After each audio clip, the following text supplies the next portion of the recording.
All right. We are live. So thank you everyone for joining us today. We have, this is part of the Wisconsin Senior Olympics, doing some Zoom presentations to help inform folks and keep us posted on athletic endeavors and staying in shape. We're very, very happy to have Melissa Jeng with us today. She's a transformational life coach with Opulent Soul Coaching out of Seattle. And she's going to introduce some issues along those lines. Broadly speaking, her presentation is about victorious self-care as a caregiver.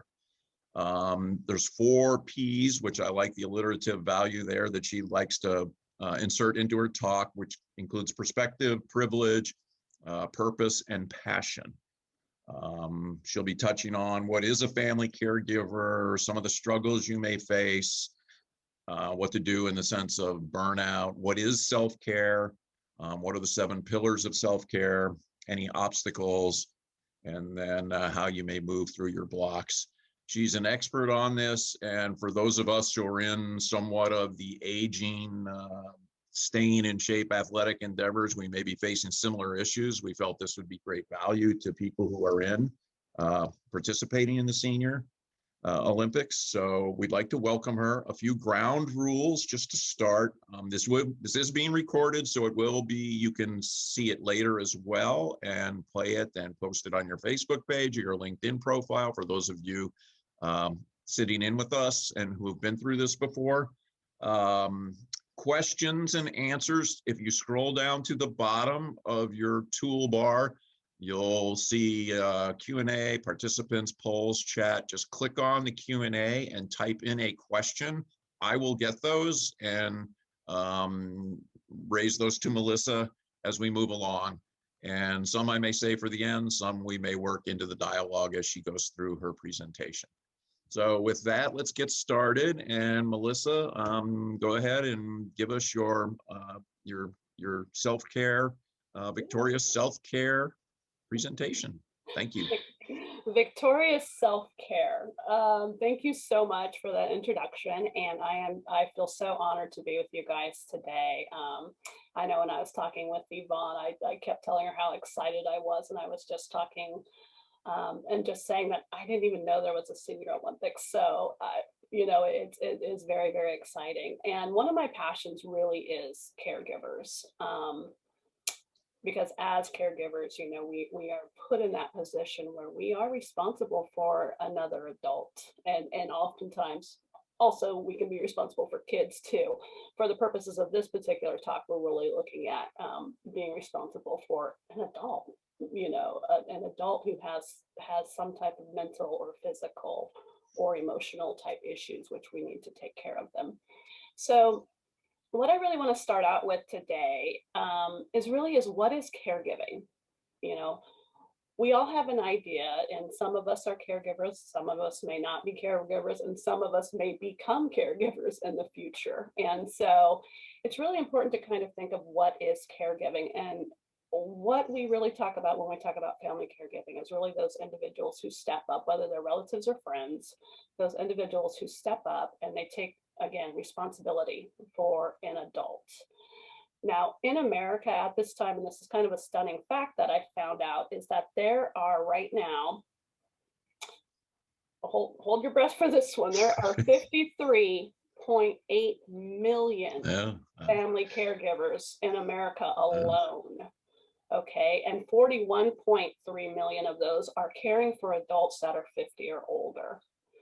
So when you think about that, that's really about 1 in 4 adults, and we often don't think as to the effect or as to the number of caregivers that there really are, you know, and oftentimes because we're so consumed in our own caregiving, which we need to be, we've got to be very focused, that we sometimes forget there are other caregivers that are going through the same struggles that we're going through. And so another statistic that came out was that, and this was based on self-reporting from caregivers, is that the number of hours per week that caregivers reported was 23.7, and that's really on the low end, to 37.5. And we know, depending on we know depending on the level of care that you're providing, those numbers can definitely go up, or they can also be a little less. So that's just kind of an average range. But if you think about, like, let's say if you think about the last hourly salary you had, how much in your last job, how much did you make per hour? And you multiply that by those number of hours, and then you multiply that by the number of caretakers, again, that 41.3 million, it really gives that impact of caregiving and how important it is. And again, we don't think about the social impact of family caregivers, because right now we're just trying to deal with our own impact on our own family, on our own loved ones. So I just want to kind of put some numbers out there for you to think about, and just remember that you're really not alone, even though oftentimes we really feel like we're alone. And so one of the struggles is really isolation. We can really get into this place of isolation as caregivers. It's not because we don't have friends. It's not because we don't have social outlets. It's just we have a struggle of connecting oftentimes. Another struggle is self-doubt. How many times have you said, who am I to be a caregiver? Or what am I doing? Did I do the right thing? Did I make the right decision? So we have all of those self-doubt issues that come in as well. Another one is fear, because we have no idea of what our new normals are going to be or what's going to go on moving forward. And so that fear is very real. And oftentimes we don't want to deal with that. We may try to push it away. And then another really big struggle that we often don't think about is grief. And oftentimes we will get upset with ourselves because we're grieving, and we don't want to admit that we're grieving because our loved one is still here, but yet we still have these feelings of grief, and we still have these emotions that come up as these losses, as your loved one may deteriorate, or you may, you may start incurring an increased amount of care that you have to now provide. And so we do have grief, and oftentimes we want to try to just push it down and not think about it. And so those are a lot of the struggles that a lot of caregivers deal with. And I've been very fortunate to speak with a lot of other caregivers as well. And so especially those in the Huntington's disease community, which is where I primarily hang out, because those are my people. So, and my story really is, I became my mother's caregiver really from the time I was 16 and could start driving, although I didn't really see it as a caregiver role at that point, because she had an eye disease called keratoconus. And so that really she had to have a couple cornea transplants, etc. And so she had an eye disease, but then later on in life, she was diagnosed with Huntington's disease. And so if you don't know, it's a neurological degenerative disease. And so basically everything is basically going to decline. The brain basically starts to shut down, and those little triggers are no longer triggering. So that's kind of a way to look at Huntington's. But so I just remember the day that she was diagnosed, and it was December of 2010, and I was just in this little exam room with my sister and my mom, and the doctor walks in, and you can just tell by the look on his face, the news that he's about to give us. And at the time he gives it to us, we have no idea what Huntington's disease is. And so my thoughts are just running in my head as he's trying to tell me the next steps. I'm totally just in my own world, and my mind's talking to me, and I'm sure probably a lot of you experience that as well, where again, you just have those self-doubt moments. Who am I to be a caregiver? What do I know about this disease? Where am I even going to start? And so that's kind of where my journey began as a caregiver. And then, of course, that first year seems so unsurmountable. There's so much in that first year that we all end up having such a huge learning curve. But eventually, we get a little better, and we get a little stronger. We discover some weaknesses, we discover some strengths, we discover some joys and some pains, so there's all kinds of things that we really discover in that first year. And hopefully it becomes a little bit easier. But again, if your loved one has a disease that is progressive, you now have another new norm, and you kind of start that cycle over again, so, and you have to be okay with that. And sometimes that's really hard. So now in the midst of that, you're also, a lot of us, not myself, but like for my sister and my brother, they have kids, that they're also raising. And I know when I was speaking with Yvonne, it's a lot of people have kids or grandkids even that they're trying to raise as well. So again, they're sandwiched in the middle, of trying to do both. And so where do you really find that time to take care of yourself?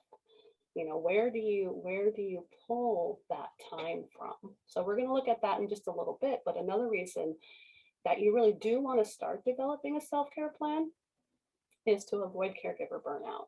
And some of you may have already experienced this, and I know I experienced it myself, where I got to that sense of hopelessness, that sense of depression. I had mood swings that I didn't understand because I'm usually pretty even keeled. I started neglecting my own care, which is really common among caregivers. And so we have to be careful and cognizant of that. And so then if we really look at, self-care right now is really funny because it's kind of one of those big buzzwords, right? Oh, self-care, self-care, self-care. You got to take care of yourself, And so you have all these little buzzwords, but what does it really mean? What does self-care really mean? And it's really interesting because the World Health Organization came out with a definition in 1998. And I'm just going to grab that really quick. I apologize. So this World Health Organization in 1998, this was their definition of self-care. Self-care is what people do for themselves to establish and maintain health and to prevent and deal with illness. It is a broad concept encompassing hygiene, nutrition, lifestyle, environmental factors, socioeconomic factors, and self-medication. Now that's a definition from 1998. If you ask somebody today what self-care is, it sounds more like this. Self-care is anything you do for yourself that feels nourishing. So if you look at those two different, they're kind of on different ends of the spectrum as far as self-care. So where do we find that middle ground, right? And so there is an agency in England, out of London, and it is called the Self-Care Foundation. And they actually have laid out 7 pillars of self-care that are really important and sometimes we don't really think about. And so those 7 pillars kind of, if you think about I always think of, when I think of pillars, I think of Greek mythology and the Athens and all the buildings that are, dedicated to the gods and goddesses and whatnot. You have those pillars which serve as the foundation in order to keep. So those self-care pillars are kind of keep you up and running, for a lack of better words. But anyway, so the 7 pillars of self-care. The first one is knowledge and medical literacy. What is your knowledge? Do you have access? Do you know how to obtain the information that you need? Do you know how to process the information that you need? So especially if you're caring for a loved one, where do you get your information regarding the disease? Where do you get your information regarding treatment? Where do you get your information regarding resources even? So there's knowledge and health literacy.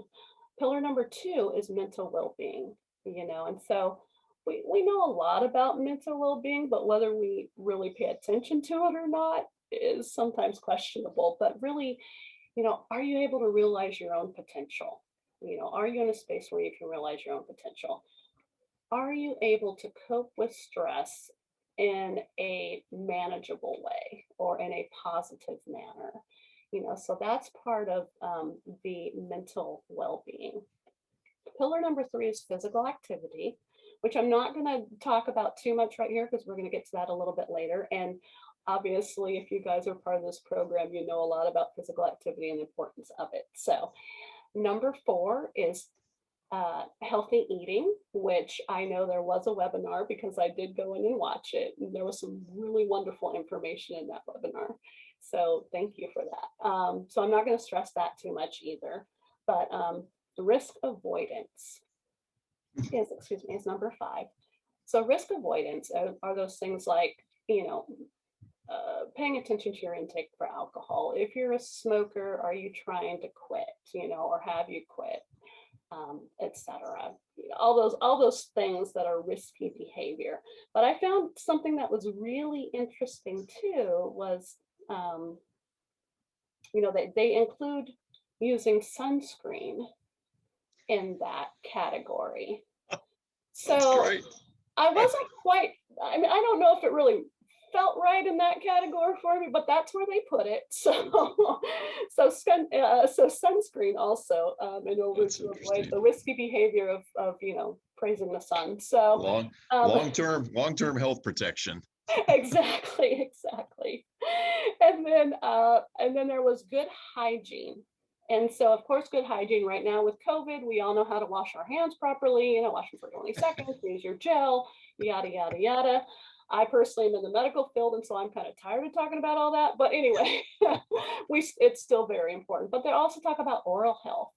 And then another one that they include again that I found really interesting was washing your food. So are you washing your meat properly? Are you washing your vegetables and fruits properly? And I will admit, I don't. I rinse them real quick and I'm done, and we carry on about our cooking because I love my food. But anyway, so there's that as well. And then finally, there's rational use of services and products. And what they really mean by that is, if you're using alternative medicines like chiropractor or acupuncturist, are you using them rationally or are you overusing them? When they talk about products, they're talking about if you have a blood pressure machine, are you using it correctly? Do you know how to do it correctly? And are you using it? Are you following the instructions? Let's say, you're a smoker and you decide you want to quit, and so you use a Nicoderm patch. Are you using it correctly? So that's really what they're referring to as far as rational use and products and services. So those are really the 7 pillars. And again, excuse me. And again, it's just knowledge, mental well-being, eating healthy, physical activity, risky behaviors or avoiding risky behaviors, hygiene, rational use. And I feel like I forgot one, but I don't think I did. Sometimes I have to count them on my finger to make sure I got them all. But anyway, so when you really think about that, so if you take those 7 pillars and then you also put them in the frame of those 2 different definitions that I gave, it really gives you a full spectrum of what self-care is supposed to look like. We need to take care of our mental well-being. We need to take care of our physical bodies. We need to eat healthy. We need to avoid risky behavior. So that's kind of how, we really want to frame it and really look at it. So then when you think about that, and as caregivers, we have all these struggles that we talked about earlier, and we're trying to manage, not just our world and their world and everybody else's world, right? So what are our obstacles? What are our obstacles to self-care? And for me personally, and this may resonate with some of you as well, is my biggest obstacle was guilt. Because I always had that sense of guilt when I felt like I needed to go take care of myself. Mentally we know we need to do it, but yet emotionally we can feel really guilty because we're taking time away from our loved ones. Or even while we do take that moment, we're in our minds thinking of, I should be at home. I should be doing this. I should be doing that. I should be. So you always have these I should be's in your head. The other thing with guilt for me was I felt really guilty about having fun while my mother was not able to do so. So I felt guilty about being able to going to do things, especially if it was something I knew she would really enjoy. And so there was that feeling of guilt around that, as well as I should not be having fun when she's not able to do so. So that was a really big one for me also. I know when I had talked to one of my fellow caregiving friends, her thing was she felt like self-care was selfish. Self-care is selfish, and let's, if we really admit to ourselves, how many of us honestly feel that way? If we take time out to care for ourselves, we're being selfish. And that's really hard to deal with. And it's really hard to actually sometimes jump out of that mindset and being able to put it into perspective. Because the honest truth is if we don't take care of ourselves, eventually we go back to that caregiver burnout that I mentioned earlier. And once we get to that, we're really no good for anybody. And so it's kind of that, we always go back to that old thing that they say on the airlines, if your oxygen mask comes down, put yours on first, right? And it's so true, and we tend to not, um, we get so wrapped up in what we need to do and how we need to take care of our loved ones that we really do forget about our own needs and our own care. So It touches on too how much you need to be healthy to provide that healthy help to someone else. right. Yeah, exactly. I mean, I've been working in the cancer realm for the last 16 years, and it's been really interesting to kind of just observe that the patients who have caregivers who are able to step out of their caregiving roles every now and then are actually happier also. And it's really interesting to watch. And then we've seen cases where the patient, and in all honesty, the patient is still up and kicking and running and doing their thing. And now that the caregiver is ill and has had a heart attack, or, is has all kinds of other issues going on. So it really is important to really take care of ourselves as well. And yes, we may feel guilty, but we have to remember that if we put it in the context of training, right? Because we're going to struggle with training, because we're going to feel guilty for leaving and going out for 2 hours to run, or going out for 2 hours and, with our team of softball players, right? We're going to feel Yeah. guilty. And so but we have to remember too that when we go out, because we have that social aspect, it's so beneficial for us. And we have to see self-care as part of our training. So I always like to think of self-care. I I was talking to a friend the other day and it just kind of hit me that self-care is to our mental and emotional state as our endurance and strength training is to our physical state. So you have to have the whole thing. You have to have the self-care, you have to have the strength training, you have to have the endurance training, or if you're not doing endurance, whatever the specific training is for your event. But if we see self-care as part of our training, it becomes a little bit easier to practice and be mindful of. So and then another, and of course we all have various obstacles. There are time issues. How do we really, I've got to take my loved one to a doctor's appointment, then I've got to take my child to, I don't know, driver's ed, whatever, whatever the case may be. And then, of course, I need to try to get out and do my own run, right? And so then the other thing that really happens, and this may happen with a bunch with you as well, is that when you don't get out to do something toward your event, or toward your training, you end up feeling guilty about that, right? And you end up beating yourself up about that as well. So you're beating yourself up if you don't go, and you're beating yourself up if you do go. So you're sandwiched in between. And so again, it's really important to see self-care as part of your training.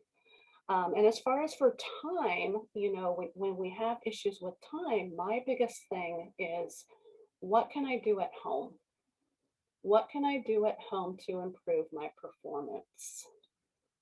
And that looks different for everybody. We can do squats. If you're able to do squats, do squats. If you're able to do lunges, do lunges. If you're, even if it's chair squats, if you're able to do incline push-ups or wall push-ups, do those. If you're able to do jumping jacks, do those. if you're able to do, one thing I really found that was kind of funny, because I was in marching band in high school. One day I was so bored with running in place, I just started marching. I mean, like, I just literally started marching, like, I Oh, was like, well, that's funny. you know, and I marched up a little bit, marched back, marched to the side, marched to the side. But after 5 minutes, I was tired. I was like, I forgot what a workout this Uh, really is. you need someone to take a video of that.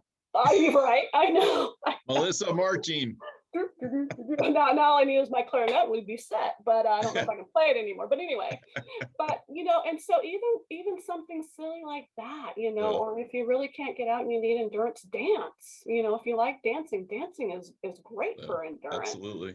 And if you're reaching and stretching, it's great for your muscles and whatever you're doing. But so there's all kinds of different things. Resistance bands. You see mine back here in the background. Resistance bands are wonderful as well.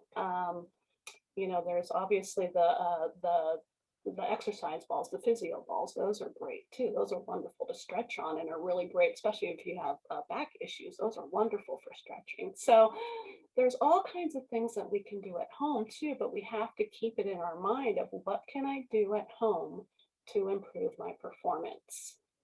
So we do have a question on your personal experience, which you're addressing right now. This is a good point to raise it, but how have you carved out that time, the time issue to do these things? Obviously some of it at home, and that helps out, cuts down on driving to a facility, but.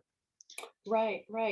So for me personally, at the time, my mom has since passed on, but at the time, which is kind of the next point. That's actually a really great question, because it kind of leads to the next point as well. Is I created a plan. I created a training plan. So I should probably give the backstory to that. So at the time my mom was diagnosed, I had already signed up for a triathlon. Now, I will be very honest, I had no ideas there were different what do you call them, distances for triathlons. All I knew is I wasn't doing an Ironman. Okay, so I ended up in this Olympic distance triathlon, which was great. And so at the time my mom became diagnosed, it was just that struggle. How do I now fit all this in? Because I still had to work also. So I created a plan. And when I created that plan, I shared it. I shared it with my mother. I shared it with my brother. I shared it with my sister. I shared it with my aunts. I shared it with anybody I could share it with in order to be able to ask for help. That's a great idea. Yeah. So I literally had a plan, and sometimes I had, if something came up with my mom, I had to revise it, but at least I had a plan. Yeah. And it was obviously flexible, but I had a plan, and people were aware of my plan, and they knew what I was doing, so that if I called and said, hey, I need you to come and watch mom for 2 hours, there wasn't any of that. There wasn't that, oh, I can't, or oh, I gotta do, I could say, hey, remember, I showed you my plan, and this is my goal, and it's important for me to reach this goal because. And so that was really, because at first I hadn't done that, and it was really hard to get people to come and help, because everybody else is busy as well. We all have very busy lives. And so, and my sister and my brother, they both have kids. I don't have kids, but they do. So they needed to be able to juggle that time as well. And so as long as I had a plan and they were aware of it, and of course I asked in advance, it wasn't like a last minute, it wasn't for the most part. The other key, in all honesty, I padded it on both sides. So if my driving time was 15 minutes and I was going to be there for an hour, and my drive home was going to be 15 minutes, I gave myself an additional 15 to 20 minutes on each side, so that would be my time to be able to come back down. And let's say if I'm going, I had additional time to get myself in that right mindset to be able to train. When I'm coming home and I was done, I had that additional time to be able to get my mind right in order to take care of my mom. Sure. And sometimes, and it gave me additional time to like listen to music or, Yep. read a couple pages in a book or something we needed to do. So That's a good that's tip. That's a good tip, even, not even thinking of self-care issues, just in general for your scheduling of yourself in right, a modern world today. right. Yeah, especially, I mean, even like with these webinar meetings, I used to go back to back to back, and I realized I had to start padding, Yeah. padding some time in between so that I'm not, but yeah, so it's just, and that was really how, that was what I had to do, was I had to create a plan and share the plan and be willing to ask for help, which most of us caregivers often have a hard time with that because we don't want to burden others, and that's just part of the caregiver nature. We are self givers. We give care. Not so great at receiving it oftentimes, but we're very good at giving it. So yeah. So that was a really great question. Thank you. And then so that's just kind of my experience and kind of how I have been able to deal with those struggles, because those struggles are really real. And sometimes when you're having those struggles, you have to just sit in them and allow them, because again, we always want to push them away because we don't like dealing with negative emotions or negative feelings. And so Sure. sometimes we just really have to sit in them and let them just ride out. Yeah, you use the word struggles, and that's raised a question in terms of other people obviously are going through the same thing you are. How do you find them? Where are the support groups? How did you find them, and what suggestions do you have for others? Yeah, that's a really great question. I am very fortunate to be in the medical field, and I've been in the medical field for the last 30 plus years. So I was able to find support groups through that, but I was also given, when we went to go see the neurologist, they really provided a lot of information for us. And oftentimes you just have to Google it, and I hate to say that because Google's not always my friend. But sometimes you just have to Google it. If it's Alzheimer's, there's a lot of Alzheimer's foundations out there. If it's Huntington's, there's Huntington's, there's a few things out there. You just really have to look at the disease and Google it. Hopefully your doctor or a social worker can also provide that information for you. Usually most social workers will know of care groups or education groups where you can get more information. So if you're connected with a social worker, then that is awesome. If you're not, ask your loved one's provider Sure. where, to hook up with a social worker so that you can get more information, because they are, a lot of social workers are very disease specific. And so they're really, really great at getting the information that you need for your loved one's Yeah, condition. that's a big advantage, no question. Yeah. So I would really say, Google it, but sometimes again, even with Google, we have to be a little bit discerning as well on the information. But we do have to use a little bit of discernment with Google. But I would say really the number one thing is get hooked in with a social worker. Okay. When you were talking about isolation, and obviously that's relative to the self-care issue in general, but can you put it in context with COVID over the last year, and what have been the similarities, or what are maybe some of the difference for folks who are on this call that have had a COVID isolation as opposed to just isolation through self-care? Yeah. Oh yeah, you bet. Yeah, COVID definitely put in a huge, huge isolation piece in for many people.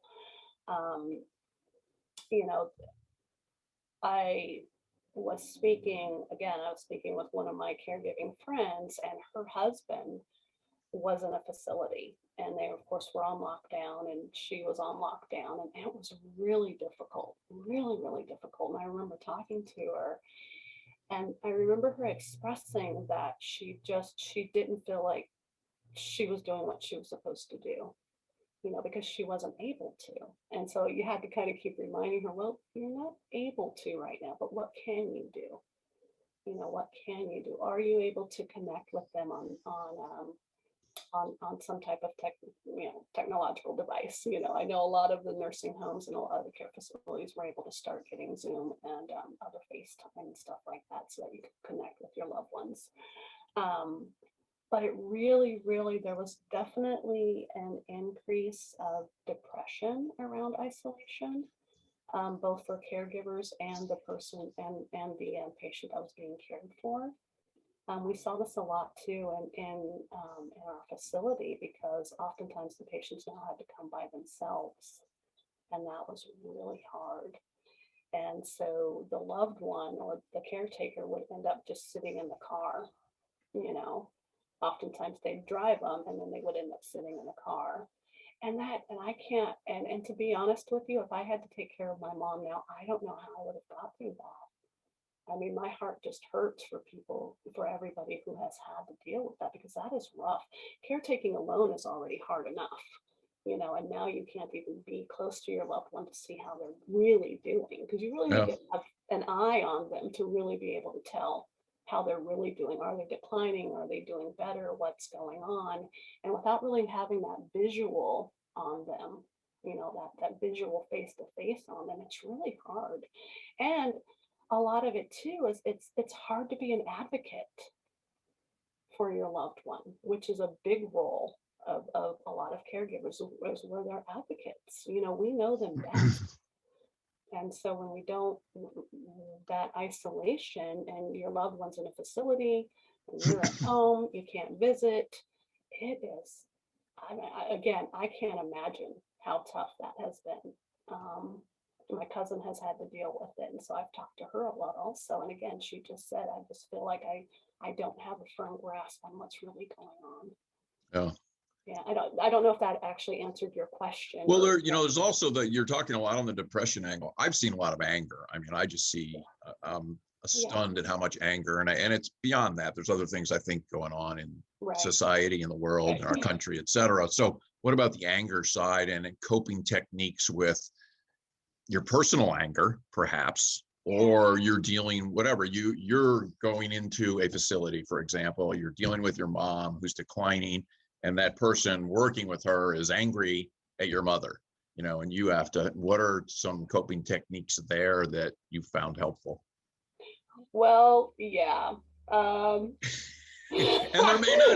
there may not be any, really, but all you can do is be a nice person, Yeah, no, it's really funny you say that, because I did actually have a scenario like that one time where one of the caretakers was not real polite with my mom, and I just was not real polite with them.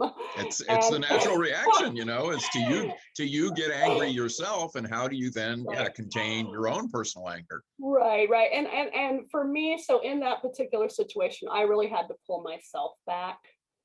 I had to pull myself back, and then I actually, and again, I have the advantage because I'm in the medical field, so I can see the other side of it. But I did have to actually address that caretaker and say, hey, what was that all about? And I just asked them, what was that all about? Uh-huh. What's going on here? And what happened? What happened when you did that? She got a little irritated with me. And then she finished up doing what she needed to do, and she got a little irritated because I said, hey, oh, what's all this about? I said, you seem like you're angry or upset about something. What's going on? Uh-huh. And she just kind of looked at me and finished what she was doing. Then she left, and then later she did come back and said, I apologize. Blah, blah, blah, blah, blah, blah, blah. There were some other things that had happened before we got there.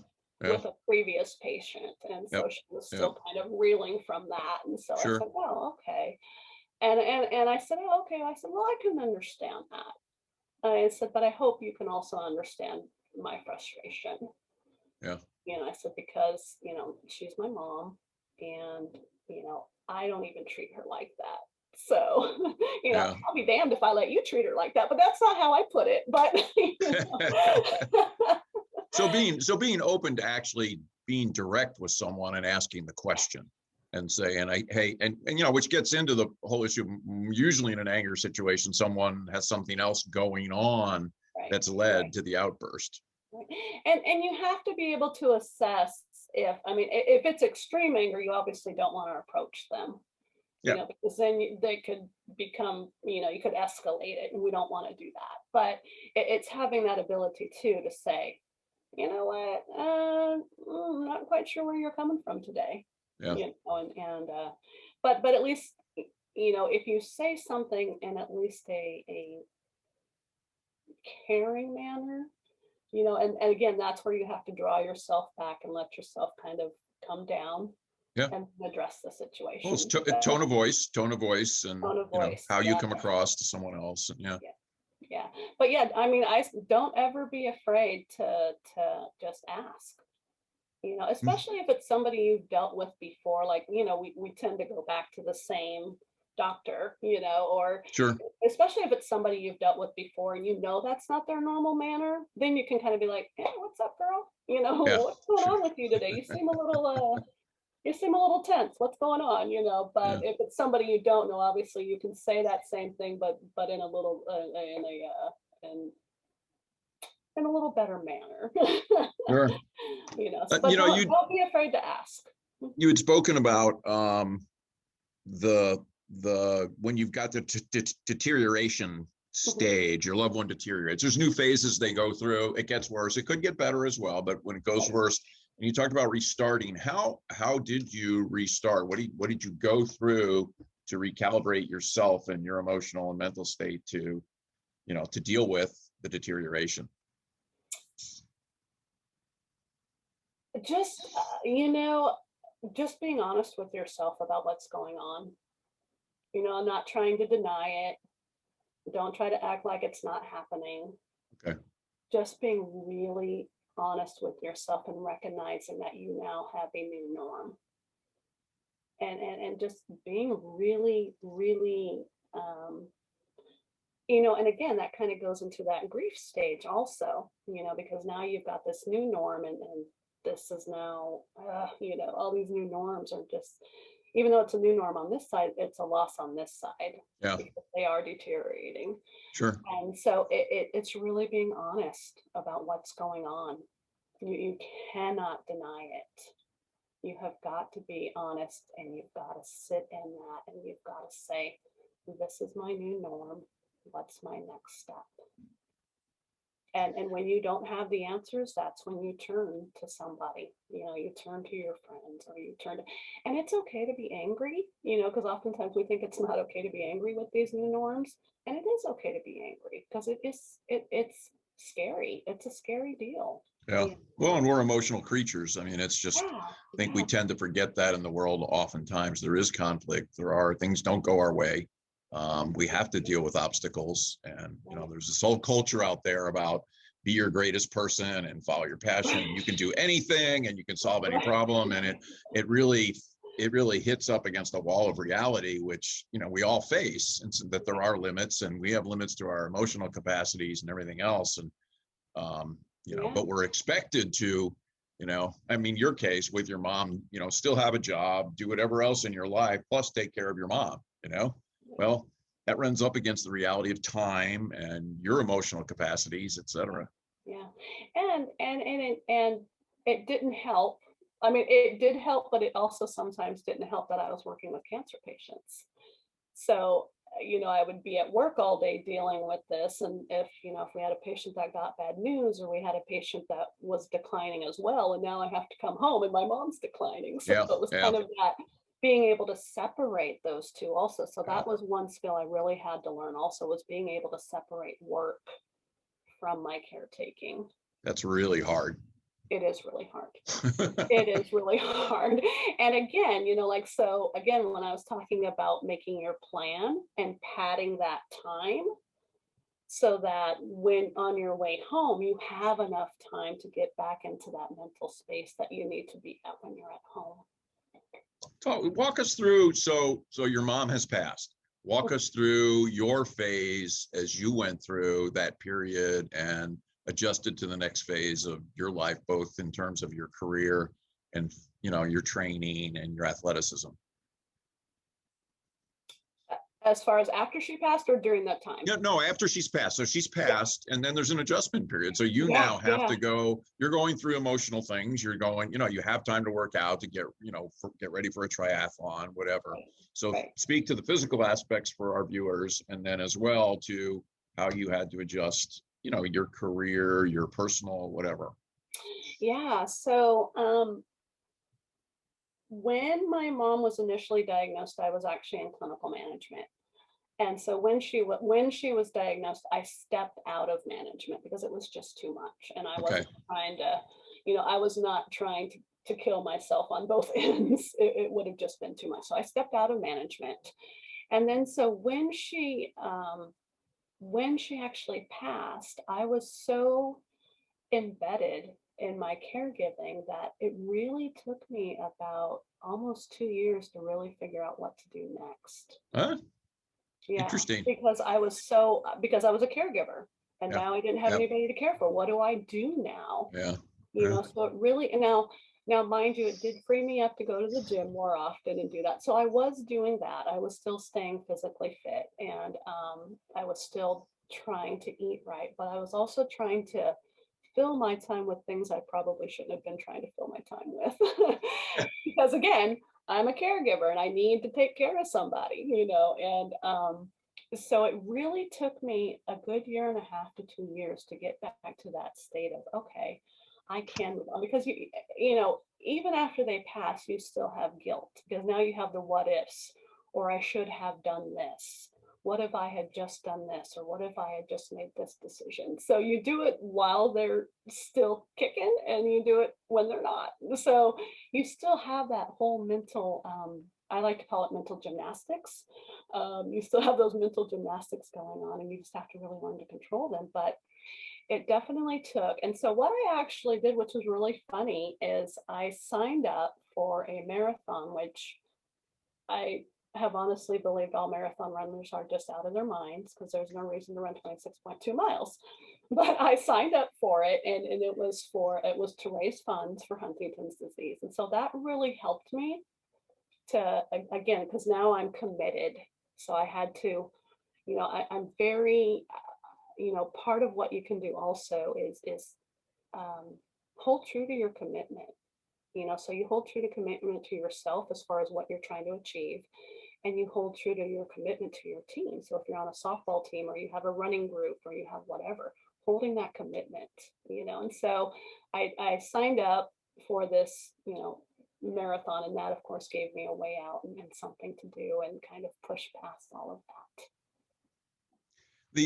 We're closing in here, but I do have one more question, and if we get more, we still have some time.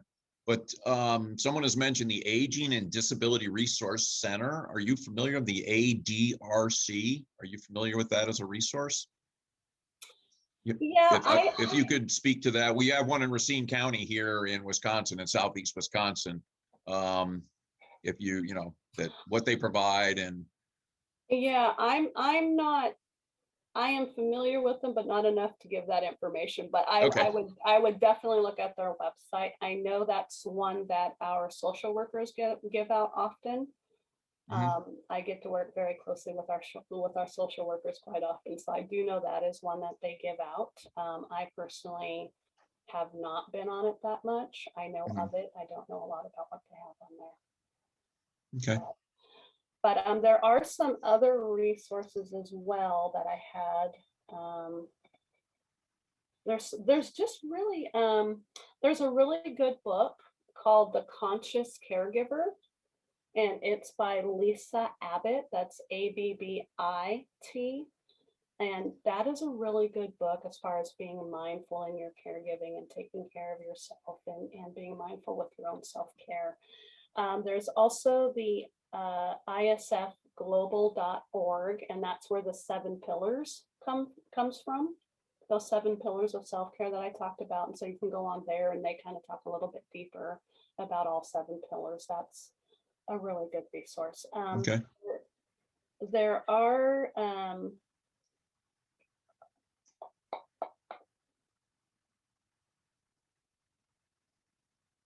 Yeah, I mean, there are some other resources that I could probably send you. They're just not coming to me at the time. That's okay. No, that's okay. Yeah, no, that's fine. Yeah. If there's any remarks, anything you want to close with, just as a takeaway for people, and then we'll wrap it up. Yeah, I think, I would really encourage you to really just kind of do your own little self-assessment about where you are in these 7 pillars and how you operate in all 7 of them, and maybe which areas do you need to improve on. I would also, it's really interesting because I watched your guys' wrap-up video from last year. And so Gloria, is it Balo? Yeah. Balo, okay. I loved what she said. And she said to win at the game, you have to go the distance. That's And true. yeah, and so Yeah. part of that going the distance is that self-care, and really, really, really assess your self-care, and really remember and keep in the forefront of your mind that self-care is to your mental and emotional state as endurance and strength training are to your physical state. If you Good keep one. that in mind, and That's great. keep self-care as part of your training. That's great. That's an awesome closing point there. Perfect conclusion and wrap up, Melissa. Great. Thank you so much. I'd like to thank Melissa Jang for being here and helping us out with this discussion on self-care and as a caregiver for those of us who are participating in the Senior Olympics and some of the challenges we may face with others and helping them out. And this has been the third in a series of Zoom presentations we've had to keep people posted on these types of training issues, caring issues, health issues, nutrition issues. So we're glad to be able to help out. And thanks again, Melissa. Yeah, and we appreciate your time and your expertise here. Yeah, thank you so much. And if you ever have any further questions, just reach out to me. We will do so. Thank you. Thank you so much. Thanks, everyone.